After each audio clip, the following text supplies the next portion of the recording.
화두와 선문답에 대해서. 선불교에는 화두가 있습니다. 부처님께 어떤 학자가 와서 내가 말로 물어보는 것도 침묵으로 물어보는 것도 아니니 대답을 해 주십시오 라고 했습니다. 그런데 그게 처음부터 말도 안 되는 억지가 아닙니까?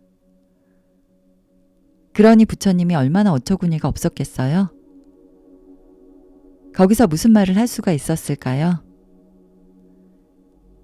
그래서 부처님이 가만히 있었습니다. 그랬더니 그 학자가 오늘 큰 깨달음을 얻었다 하면서 갔단 말입니다. 본인이 알아서 큰 깨짐을 얻고 갔답니다. 부처님은 아무것도 안 했는데 말입니다. 결국 자기 혼자서 북치고 장구친 셈입니다. 자기 스스로 의문을 만들어 놓고 자기 스스로 답을 구하는 것이지요. 그것은 자기가 만들어 놓은 의문을 자기 스스로 풀었다는 의미입니다. 그 문제라는 것은 애초부터 자기가 가지고 있었고 자기가 만든 것입니다. 자기가 만든 문제는 자기가 해결해 가는 것입니다. 그것을 부처님께서 알려주었나요? 아닙니다. 그 사람이 갖고 있던 의문이 아주 객관적이었다면 다른 사람들도 모두 그런 의문을 가졌어야 합니다. 그러나 오직 그 사람만이 그런 의문을 가졌습니다. 그렇게 질문할 수 있는 사람은 그 사람밖에 없었습니다. 그것은 무엇을 뜻하겠습니까? 자기가 스스로 그 의문을 만들었다는 것입니다. 그렇지 않습니까? 아마 말하고 나서 스스로도 웃었을지 모릅니다. 여러분, 질문에 대한 진정한 해답은 무엇이겠습니까?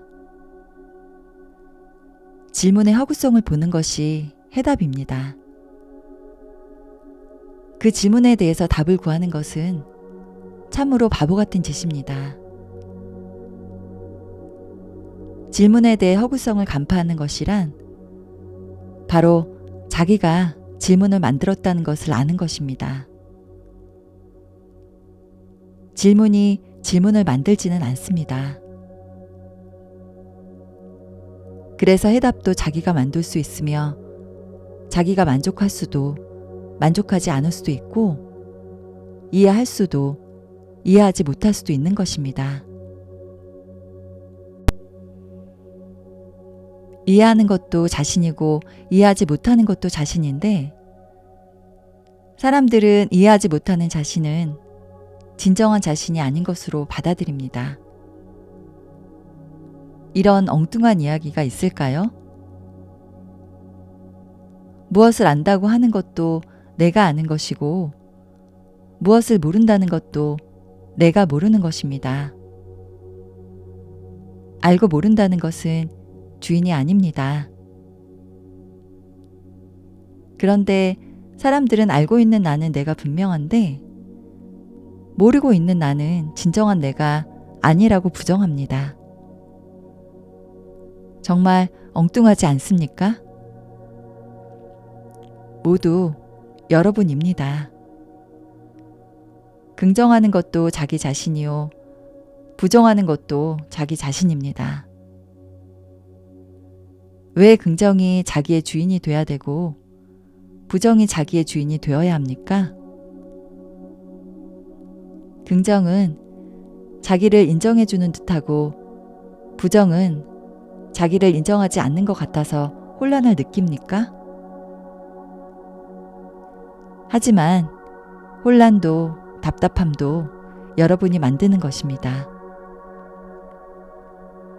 여러분이 만들지 않는 것이 뭐가 있을까요? 사람들이 실존적으로 살지 못하니 그렇게 항상 관념화되고 개념화되어 생각에 빠지는 것입니다. 생각으로 생각을 해결할 수 있습니까? 물을 물로 씻을 수 있습니까? 불을 불로 끌 수 있습니까? 스트레스가 쌓이니까 그것을 풀기 위해서 계속 생각을 만들어냅니다. 그래서 그 학자가 부처님께 왔던 것입니다. 그리고 자기의 스트레스를 이야기한 것입니다. 하지만 부처님께서는 스트레스가 없습니다. 왜냐하면 그 질문하고 상관이 없기 때문입니다. 그 질문이 부처님의 실존에 무슨 상관이 있겠습니까? 그것을 알면 어떻고 모르면 또 어떻습니까? 아는 것도 자기고 모르는 것도 자기인데 왜 모르는 자기를 붙들고 남에게 가서 자기가 모르는 것에 대해서 괴롭다고 그러느냐는 말입니다. 그 학자한테 부처님께서 해준 것은 아무것도 없습니다. 그저 자기 스스로 풀려서 갔을 뿐입니다. 왜 우리들은 그 학자처럼 부처님께 가기 전에 스스로 해결하지 못하는 것일까요?